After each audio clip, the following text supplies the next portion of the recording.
welcome to another episode of the Camera to Knit podcast.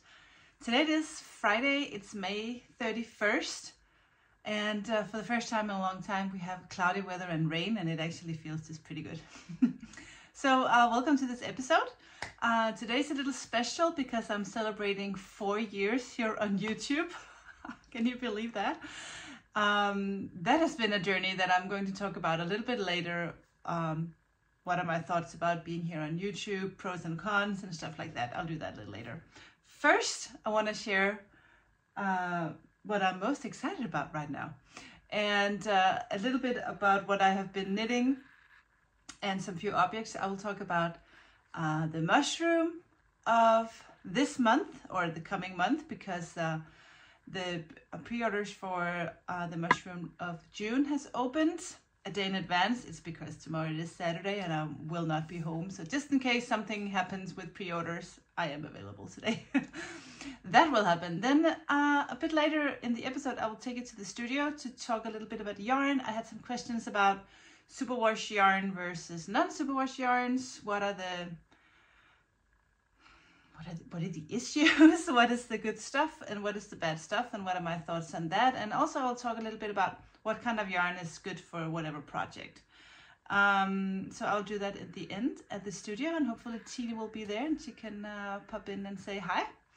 And yeah, I think that's the program for today. So welcome to my channel. My name is Camilla. If you have not been here before, I can just shortly introduce myself. My name is Camilla. I am 46. I live here in Denmark, which is one of the Scandinavian countries in Europe.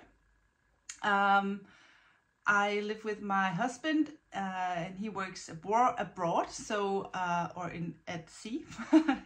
So he's in and out of the house all the time and travels a lot. And that means that me and my girls spend a lot of time together and alone, and that has some advantages as well. I get to hang out with them a whole bunch, and now that they are adults, almost, they are 17 and 20, we just enjoy each other a whole lot. So I am very happy and comfortable where I am in my life. And I hope you have a little something nice to drink and something to work on, something to knit. I made myself a cup of coffee earlier this morning, and I know it's cold already. So I will go make myself another cup of coffee sometime during this episode. First things first, I want to talk about what I'm working on. And I think before I actually talk about what I'm working on, I will show you the original version of the sweater, because I'm working on a new version of my Banyol sweater. And this one I made last summer while the family and I were in France. I did this Banyol sweater. It is knit in one strand of my Donegal tweed, which has these black naps, and one strand of silk mohair. And I have chosen to knit in the colorway Tennessee Warbler, which is like a gray yarn with some warmy orangey, almost reddish speckles. Not reddish, but more like a dusty brick kind of. You can tell some of the speckles are right here. And I knit that together with a strand of silk mohair in a scallop shell colorway, which is like I have one here, which is this very cold dusty pink, and that just gives this warm feeling to the gray yarn. So this is the original Banyol sweater that I love very much, but to me it's also, for me it's not a summer sweater, it's more fall winter because of the colors and the tweed, and yeah, just the color theme on this. And I knit this in a larger size than what I'm knitting now, and you should really experiment with sizes, because even though this is a tiny bit oversized for me, sometimes you just have something underneath that's not tight and you want it to just kind of have that oversized feeling. And now I'm working on another version of the Banyol in a much brighter color. I am working on this in my Camacho Sock Yak base with in the colorway Pink Lemonade with a white mohair. So the combo looks like this. Using an undyed silk mohair is always a great way to kind of settle down if you think something is a little too bright. you like the color, you just wanted to tone it down a little bit. I would love this color by itself. I have no problem with that, but I also am just a sucker for pastel neons. So giving it that white silk mohair just kind of tones it all down a little bit. And I just want to put this on and show you, because this is a size smaller. Yeah, so this is the other version of the bagnole, and as you can see, it's way tighter. And this has not been washed and blocked yet because I'm still working on the last sleeve. But once I wash and block this, it will not, I don't want it to be this tight. It is pretty tight. But once I wash and block, it'll grow a little bit. But I really like these long, slim sleeves, and I'm imagining this with a long white skirt for the summer and sandals, my Birkenstock. But just to let you know that sizes are suggestions, and sometimes a tighter sweater should completely change the look of it and the feel of it. And I thought for summer I'm not going to be wearing anything huge underneath, maybe just a top or a t-shirt, and I can totally fit a t-shirt under here. It's just that the one I was wearing had like these big sleeves, so they would be in the way. But yeah, this is my bagnole. It is, as I said, pink lemonade and one undyed silk mohair, and I think I'm knitting this in an extra large, but I didn't do all the decreases. Didn't do all the decreases. So it's in between the large and the extra large. But yeah, I am in love with this color. I have been knitting like crazy. I could have finished this for today. It was actually my plan. I thought it would have been so cool if it was finished, because I just started this 2 Thursdays ago. So it's only been 15 days since I started. And for me, that's really fast to be knitting a sweater in almost 2 weeks. But I have been so in love with this project. The colors just make me so happy. So usually when I knit just a top-down normal raglan sweater, I will be pretty consistent until I divide for sleeves and body, and then I just kind of lose interest, and then I just think it's so boring to just be knitting it in the round and the round and round. But for this sweater, I was just, because the colors were so happy, it just made me so happy to knit it. And even the sleeves, but I will say with sleeves, it's not that I love to knit sleeves. I really do not love the process of knitting sleeves. But what I really like with sleeves is that you can tell just by knitting for 15 minutes, you can tell that you made progress. So I always put a little progress keeper, or actually I just put one of those little, here, the little light bulb stitch marker. I use that for whenever I do an increase, I put it there, and then I count, for this size, I count 7 rows, and then I do another. And it's just amazing how fast it goes. So I think I spent 2 evenings in the couch knitting one sleeve. So I know that once I get to the sleeve part, I can see that there is light at the end of the tunnel, and very soon I will be done with the sweater. And then when I can see the finished object is just around the corner, I just knit faster and faster. I get like a maniac. I want it done. And I'm going to my aunt's and uncle's, here we call it gold wedding, which means they have celebrated 25 years of marriage.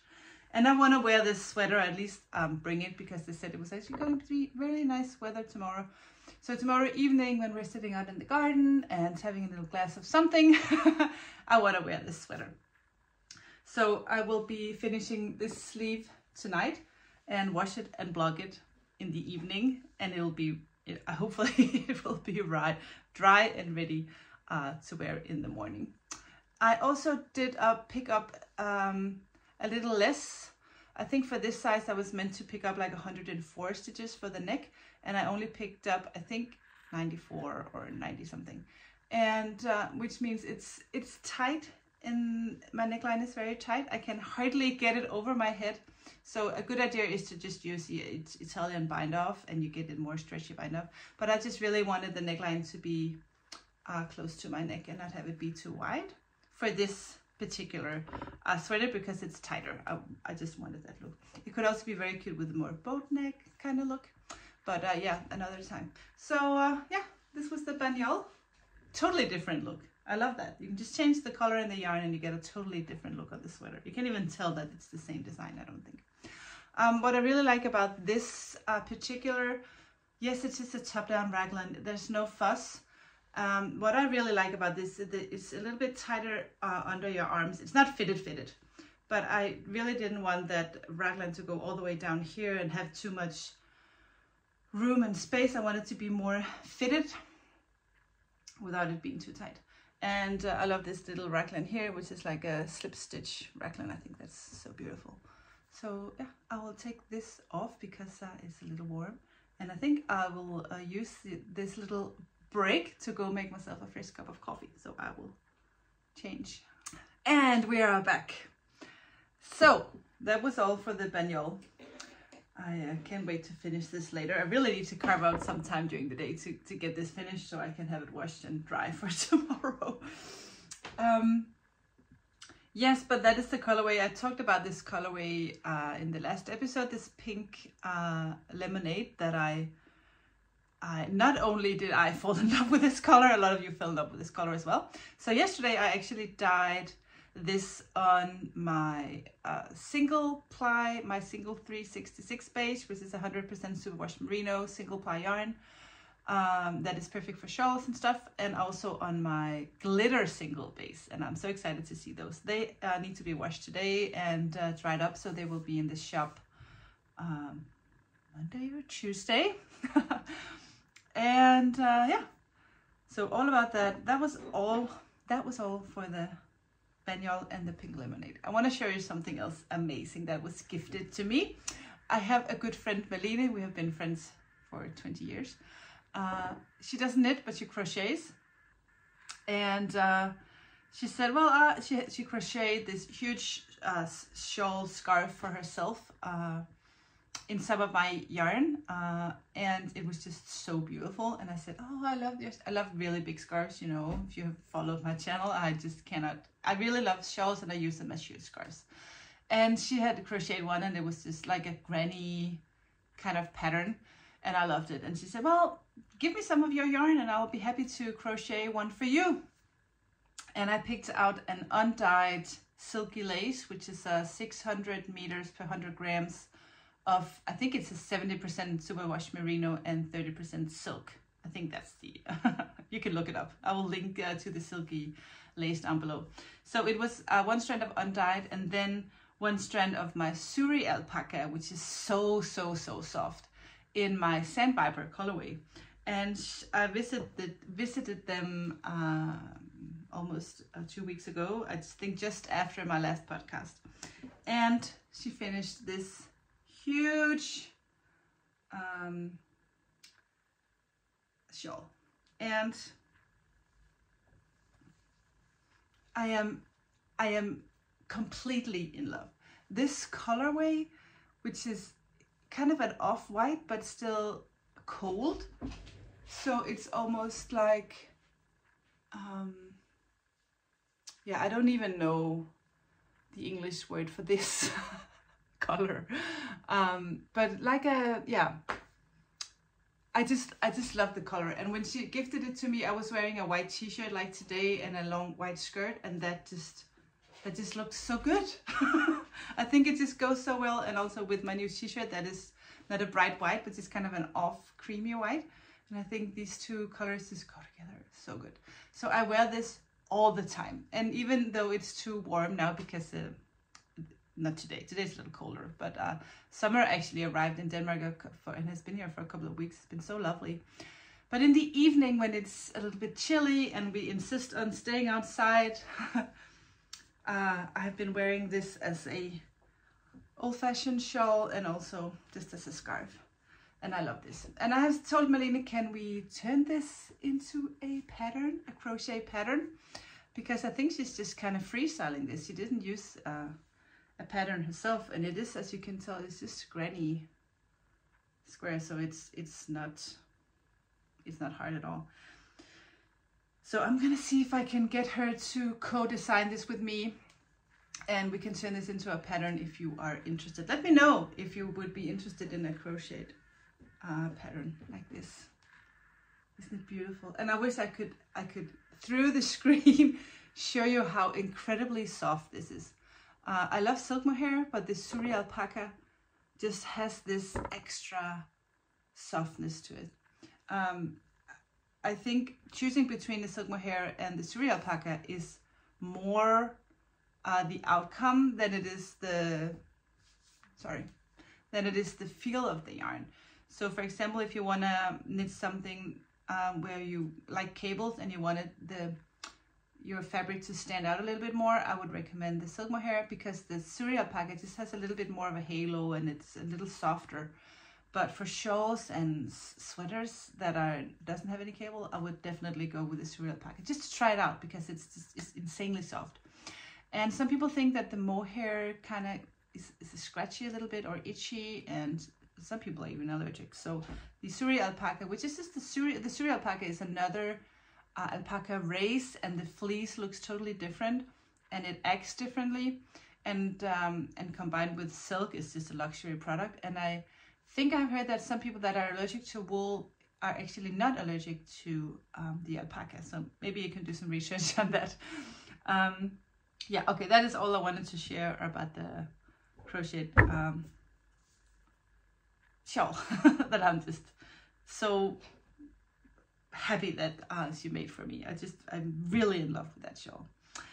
Yeah, as I said earlier, the mushroom of this coming month, the mushroom of May, it is May tomorrow. No, June. It is June tomorrow. The mushroom of June is available for pre-orders now. I'll put a picture of the mushroom right here. And I saw this mushroom not too long ago on Steven's Instagram profile. I have been so lucky that this mushroom photographer from Australia has accepted to lend me pictures for this whole fungus mushroom year in yarn. And I found this picture on his profile, and I totally fell in love with that mushroom. That is just so beautiful. And it has been, by some mushroom people, named the most beautiful mushroom in the world, and or at least in Australia. And I just had to do that mushroom. So that will be the mushroom of June. But the mushroom of May, I did not show the last time because I forgot to bring it home, but I have it here today. And it is this pale, lovely peach, and two other peaches to go with it. One has some gold and peach, and it's more like a semi-solid, and this one has some specks. And it is summer sock camp. Some of the Danish podcasters here, I will link to their Instagram, because they do, inspired by the Crazy Sock Lady, they do like a Danish version of summer sock camp. And I have always just thought that summer sock camp sounded so much fun. So I'm going to cast on and participate, not to win anything, but just to be a part of the group. And I have donated two sock sets for this event. One of the mushrooms of May, which is this lion mane, and also the green mushroom from April that I cannot remember what it's called, but it's green. So they will announce, I think this May set is one of the prizes for June, but you can go and check out their Instagram down below and check out their plan. They did like a cast on live on Instagram. I love events like that. Unfortunately, I wasn't able to watch it, but I can knit socks. So I'm thinking that I will cast on this, and I really want to do just a fade. The only thing is that I want the toe to be the darkest and then go up. So I might do toe up socks, even though I prefer to just do them cuff down, because I hate the bind off. I don't want that to be too tight, so I prefer to actually then knit those from the top down. But I will see if I can do the math and kind of figure out how much yarn I will have for a fade. That shouldn't be too hard. But if not, I'll just do it the other way around. But yeah, I think this is my favorite mushroom so far. It is my favorite mushroom so far. The one from June, I haven't twisted those yet, but they look really good. So I'm excited about that. But I just have a thing for peachy colors. I still have these available. I did extra sock sets in April and May, and they're still available in the shop, so you can go grab one if you want. What else? Yes, happy birthday Kami to Knit Design YouTube. It has been this Monday, last Monday on the 27th. I have been here on YouTube for 4 years, and I remember before I started to podcast, I remember just joking around. Yeah, one day you will see me doing a knitting podcast, ha ha ha. And I was literally joking. I never thought in a million years that I would do it. But then other knitting podcasts started, and I got inspired, and I was like, it could be fun. And I started in May 2020, and I never looked back. I have never once regretted that I did that. And I think the main reason that I keep doing this, because it's also a ton of work, is that it feels like it doesn't feel like, it is, I can tell that my knitting community expires, no, it doesn't expire. It extends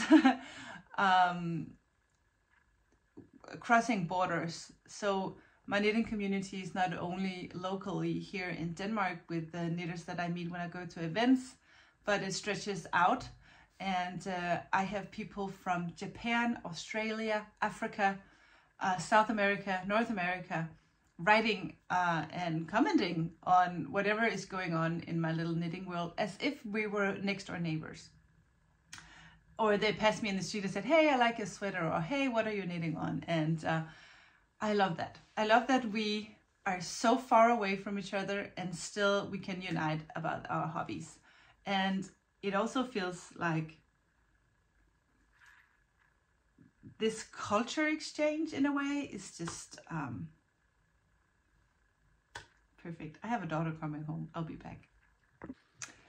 Well, I'm sorry, I was disturbed. Esther just came back from school. She had an exam today, so she was just at my window making faces. Anyway, I was talking about how me having this YouTube channel kind of makes friendships across the world, and I think that's the best part about it all. So I appreciate every one of you that's watching, and I know some of you have been watching since the beginning.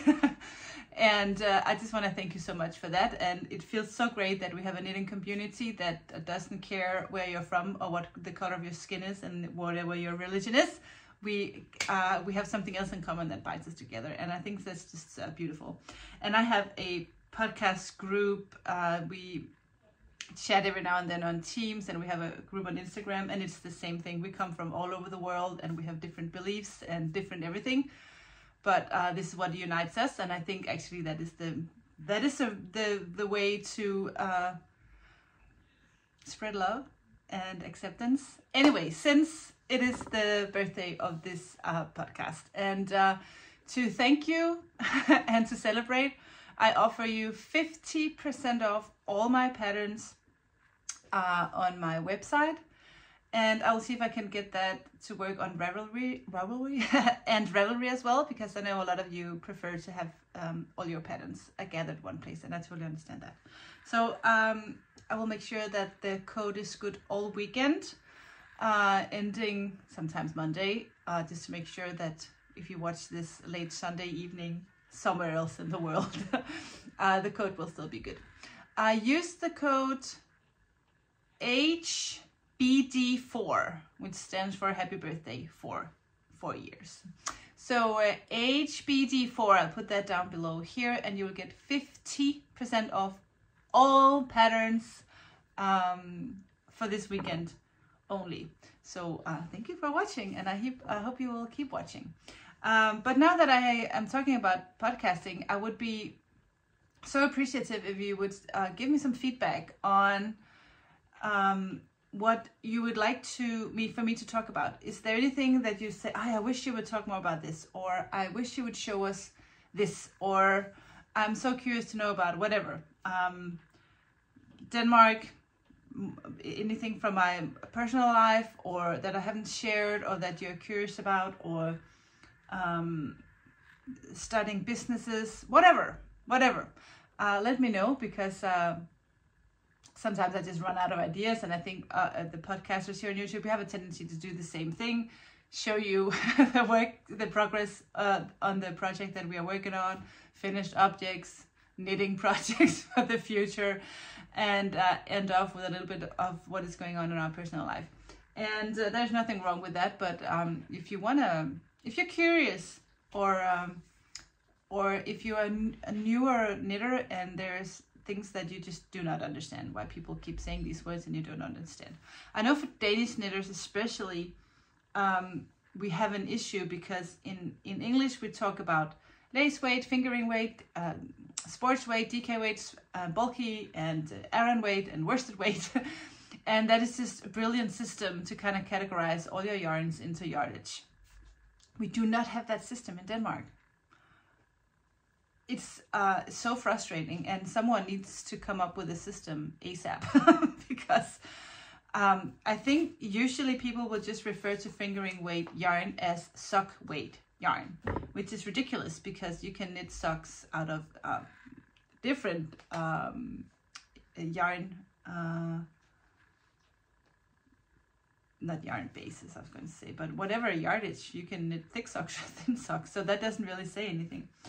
So we need to come up with a system in Danish, and until we do, I just keep using the English terms on my website. So if you're confused about all these different names for how to divide the yarns into yardages of the yarn, I usually will have like a little note on how many meters of yarn you get per skein.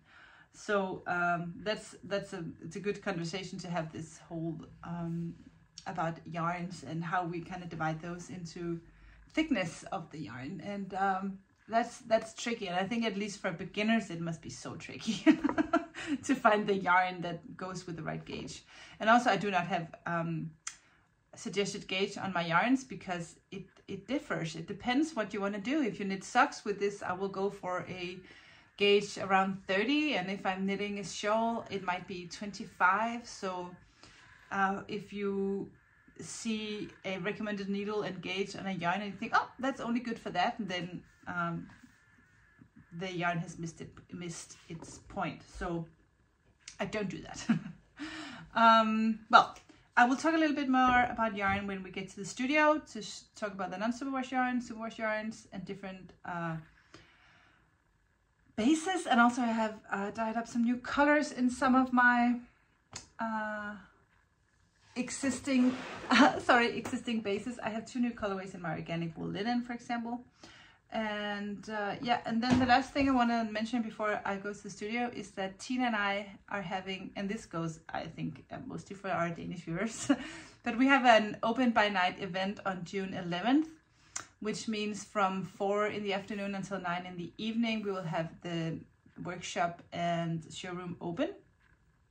We have invited some people to come, and the store Broderie Moderne, which is like a broderie shop in Aarhus, are coming to talk about visible mending, which I'm a huge fan of visible mending. I love that. I can talk a whole episode about that. I do that for jeans and stuff. I love it. But yeah, they will be there, and Tina will be there, and we might have some paper flower workshop, and of course a lot of knitting and yarn and all Tina's beautiful knitting accessories. And bring your knit group or your friend or your neighbor, and we hope the weather will be good and we can open. We have like a huge gate, and we can open the gate and people can sit outside and just knit and hang out and have a beautiful day of hanging out in the knitting world, sharing our passion for knitting, and just enjoy each other in this beautiful community. And if you are from not from Denmark, you're welcome anyway. Both Tina and I speak English, it's fine. So yeah, join our open night event, and you can see more about that on my website, and also I have a little thing on not on YouTube but on Instagram, so go check that out. Now I will grab myself a little bit of breakfast and then head to the studio and talk about yarn, and maybe I can show you some of the yarn that I dyed, and yeah, we'll see what happens once I get there. So let's go. So I just came to the studio and this is what is happening. Tina and I can be in the same room for 1 second and new ideas happens. This was not the plan, but we got some new furniture because one of the other guys has quit his business. So we got all this interior things for nothing. So this is what it looks like now. Hi, Tina. And I'm sure that in 2 seconds this would look gorgeous. So stay tuned. Hello guys, I am back and now not live, but I'm at the studio. And I have picked out some yarns to talk a little bit about the difference between superwash and non-superwash yarn. And I have gathered around some of my non-superwash bases, and I think I will start with the one I have in my hands, which is my Alpaca Deluxe. It has 70% baby alpaca, 20% silk, and 10% cashmere. And this is totally luxury base. It is so soft, and as you can tell when you look at the skeins, it's not possible to hold itself like with other skeins. That is just how soft it is, and of course it's also the way you twist them. So, and as soon as you have a yarn that is non-superwash, it means two different things. First of all, the yarn has not been coated with any plastic-like substance, like when the superwash. The other thing is that for a hand dyer like myself, it makes the dyeing process a little bit more challenging. And it's not that you can't dye it, because you can tell here I managed to do both speckles and variegated colors, but the yarn will not accept the color as fast as it will on superwash. So dyeing non-superwash yarn, the yarn is a little bit lazy in absorbing the color compared to the superwash yarn that will just take the color immediately. So it gives sometimes you can tell these two are the same color, and maybe the difference here is not that obvious. But on the non-superwash yarn, the speckles will not be as precise. They will kind of float out a little bit more, and that's just the way it is. It's actually the same with silk mohair and suri alpaca, which are these thin lace weight yarns. They are not superwash either, so they will not absorb the colors the same way. So when people say, why do we even have superwash yarn? It's because my main focus is color. So for me, it is the most important thing that I get the color just the way I want it. So speckled yarn is just more beautiful than a non-superwash, on a superwash base. And so the bad thing about the superwash, apart from the covering of the natural fibers, is that it has a tendency to kind of get drapier faster.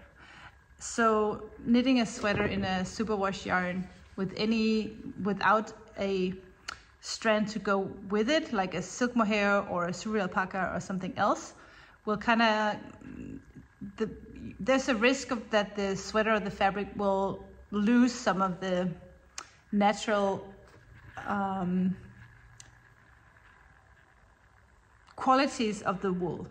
So compared to my organic wool linen base, if you knit something in this, it will hold the shape of this, the knitwear will hold better compared to a superwash yarn.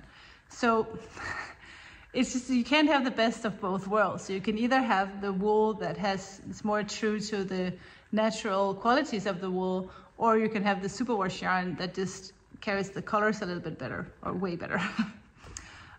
For the solid colors, you can see it's no problem. This is a beautiful solid mustard in my organic yarn, and this will hold. It is not as soft because it's not merino. This is a mix wool blend with the linen, but it is soft, it's just not as soft. And that's another thing, you can have both really, really soft luxury yarns like alpaca and cashmere and silk, and at the same time have it be firm and sturdy when you knit something.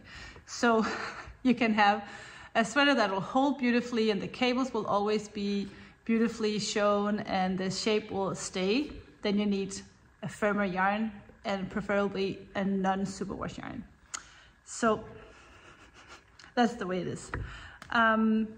I like to do both. If I knit a sweater using superwash yarn, I would prefer to knit that with a strand of silk mohair or something to kind of help it a little bit with the firminess of the sweater so that it doesn't grow out too much. That is also why it's very important that when you knit something in superwash yarn that you actually, when you swatch, you wash your swatch and you even that out so you can get more accurate picture of what the finished garment will be like gauge wise. So that's the thing. So non-superwash yarns, I have my Alpaca Deluxe, which is a DK weight, perfect for hats and shawls and mittens, and if you knit yourself a sweater, just know that it will be drapier. If you do two color like a Fair Isle, it's better because then they will help each other kind of hold a little bit more. So that's the soft version. And then I have the organic wool linen, which is also a DK weight. This is the undyed, and as you can see here, it has a warm gray undertone, which means that no matter what color I dye on this base, it will have that dusty undertone. These are the new ones. This is mustard and hazel. I have these on other bases. I haven't had the mustard for a long time, but I just thought that the mustard was just a great accent color to have with all the other colors. So that is new. It's very close to my yellow hammer that I have on my Camellia Sock Yak, which is actually one of the birds from last year. I think it was the bird of February. It was my favorite bird, and I used these in my Yellow Lichen on Rocks kits. Do I have that here? No, I don't have that here.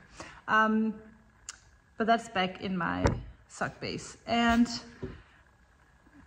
I also have this fluffy alpaca, which is I think you would call this a bulky yarn, or at least a worsted yarn. It is 100 meters per 100 grams, so it's pretty bulky.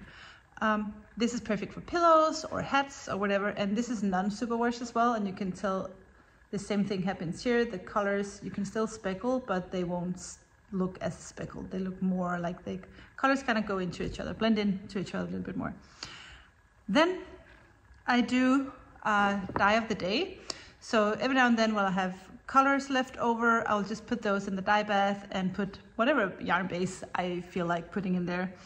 And this is dye of the day 2405. So they have like a hashtag and a number. And this is 2405 because I dyed this on May 24th. I have 5 of these. I have, this one is called 2305, so that was the day before that. I have 5 of these in the Camellia Sock Yak base, and the last one, newer one at least, I have some else, is 1505. So these are the 3 newest dye of the day bases. And of course I have non-superwash wool tops. So if you want to spin your own yarn, I have wool tops, and this is Corriedale, 100% non-superwash Corriedale. I have several different colors available. So that's another superwash, non-superwash option. I really do not have any fingering weight non-superwash yarn. And if that's very important that I get that, let me know and I'll think about it. Because I do have 2 non-superwash bases in the DK weight base, but I do not have any in the fingering weight, so that could be fun. Well, guys, this is all for yarn talk. I think when I came down here, as you saw earlier, this place was a mess. We just had some new furniture brought in, and now we spent some of this morning kind of redecorating the rooms. I will show you that, and then I will holler at Tina and see if she wants to come down and say hi.